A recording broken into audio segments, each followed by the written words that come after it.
been a very busy Monday. If you've missed any of the show, the Odyssey app is very helpful. You can rewind to 2 o'clock. We listened in on Pete Alonso's press conference returning to the New York Mets. We discussed the injuries to Giancarlo Stanton and Frankie Montas. So it's been a busy show. You can always hit that chapter part of the Odyssey app, and it'll tell you what we talked about. It's usually pretty accurate. It wasn't accurate this weekend because I wanted to check in on my guy, Tommy Lugauer. And when he was on, the chapters had no information. So we got to clean that up. As a station, we got to get that better. They did a disservice to you, but I did listen, and you did a great job. Tommy wants Matthew Stafford. Did you know that? Does he? All you guys do. You mean we want the best veteran quarterback option for a team that needs a quarterback? Stunner. I know.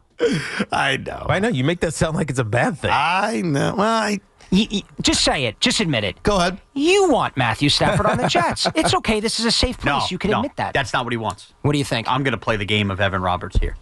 Evan does not want veteran, older quarterback working out for the other team in town when his crashed and burned and failed miserably.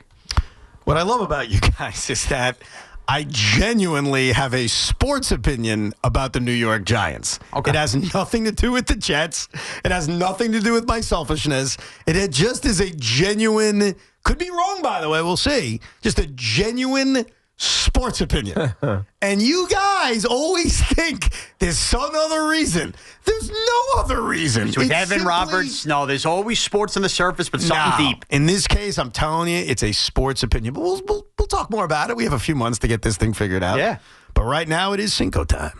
Cinco de Fivo with Evan and Tiki on the Fan. Cinco de Fivo is brought to you by Helix Wireless, connecting everything, everywhere, and by Mercedes-Benz of Morristown. Visit us online at 888thebenz.com.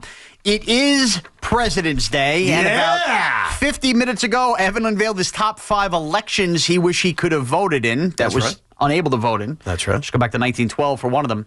So I'm here, Evan, to take a newsroom debate on the air on President's Day. Go ahead.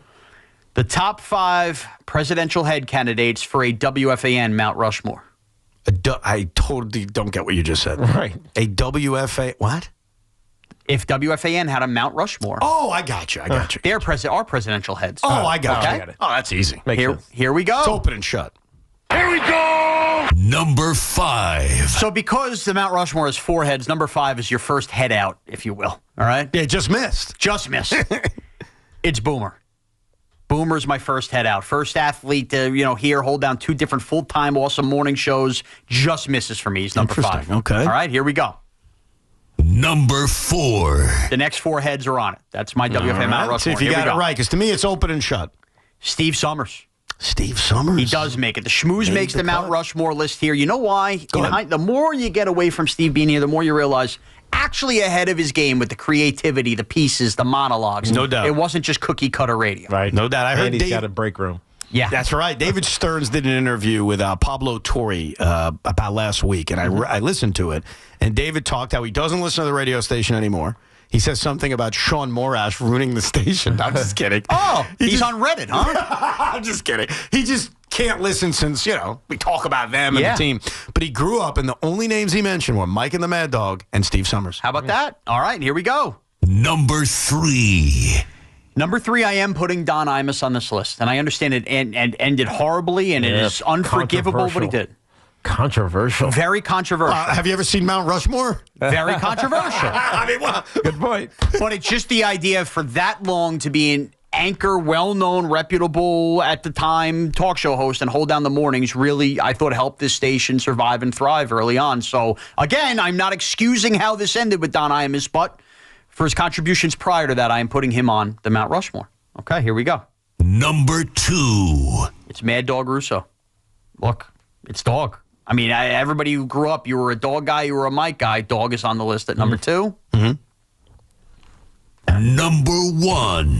And Big Mike. Francesa does make number 1. That's the first head on for me. Continued after Dog left. Came back. Apps that we didn't know existed. The ultimate iconic WFAN figure. That's my Mount Rushmore. To me, it's open and shut. Don Imus is George Washington. The station just doesn't go anywhere without him. It doesn't matter if you liked him, disliked him, or whatever. There's no WFAN without Don Imus. That's pure fact. Okay. Mike will tell you that, too. Okay, so he's number 1. Mike Francesa, Christopher Russo, no doubt same thing. The 4th one is where it gets complicated. And John Minko has always gotten it right on what the fourth head is. The fourth head is not a person's head. It's not Steve Summers. It's not Mark Chernoff. It's not my man Joe Beningo. It's a fan? It's the New York Mets logo. Because the Mets coming to WFAN. Again, the other thing that made this station work, this station doesn't go anywhere. But that's not what this is. But Minka said that. No. I agree with Minka. You can say that's not the argument. And the argument is the Mets are one of the four most important parts of WFAN. Right. That's not what a Mount Rushmore is. You can't put Mr. Met's head on this. You have to pick a person at the station. If it's got to be a person at the station, and to back up my Mets point, it's Bob Murphy. All right.